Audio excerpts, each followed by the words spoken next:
Hi friends, welcome to ఆశగారి వంటగది. ఈరోజు వీడియోలో పాపడి చాట్ అంటారు, బాగా టేస్టీగా ఉంటుంది. ఈ కొలతలతో ట్రై చేయండి, సూపర్ టేస్టీగా వస్తుంది.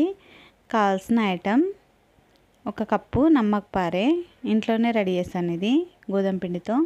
1 కప్పు కార, 1 నిమ్మకాయ, 1 టమాటా, 1 ఉల్లిపాయ, 1 చిన్న కట్ట కొత్తిమీర, కొద్దిగా మిర్చి పౌడరు, కొద్దిగా జీరా పౌడరు. చాలా సింపుల్గా అయిపోతుంది. ముందుగా ఒక గిన్నె తీసుకొని దాంట్లో అన్ని పాపడీలు వేసేసి, నమ్మక పార అంటారు కదా, స్వీట్ షాప్లో ఉంటుంది అట్లా చిన్న వేయాలి. చేసేసిన తర్వాత కారం వేయాలి. ఇంట్లో ఏ కారం ఉంటే అది. చిన్న ఉల్లిపాయ, చిన్న టమాటా, కొద్దిగా కొత్తిమీర, కొద్దిగా మిర్చి పౌడరు, 1/2 స్పూన్ అయితే సరిపోతుంది. 1/2 స్పూను జీలకర్ర పౌడరు. ఈ మిర్చి పౌడర్లోనే నేను కొద్దిగా సాల్ట్ కలిపాను.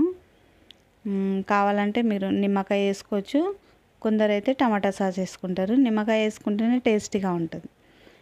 చేత్తో కాకుండా ఈ స్పూన్తో కలుపుతూ ఉండాలి, తొందరగా అయిపోతుంది. కారాలు అన్ని పల్లీలు కార అన్నీ మిక్స్డ్ ఉంటుంది కదా, బాగా టేస్టీగా ఉంటుంది. పుల్ల పుల్లగా, టమాటా ఉంది కదా, కొద్దిగా స్వీట్గా, బాగా టేస్టీగా ఉంటుంది. ఒకసారి ట్రై చేయండి, ఎలా ఉంది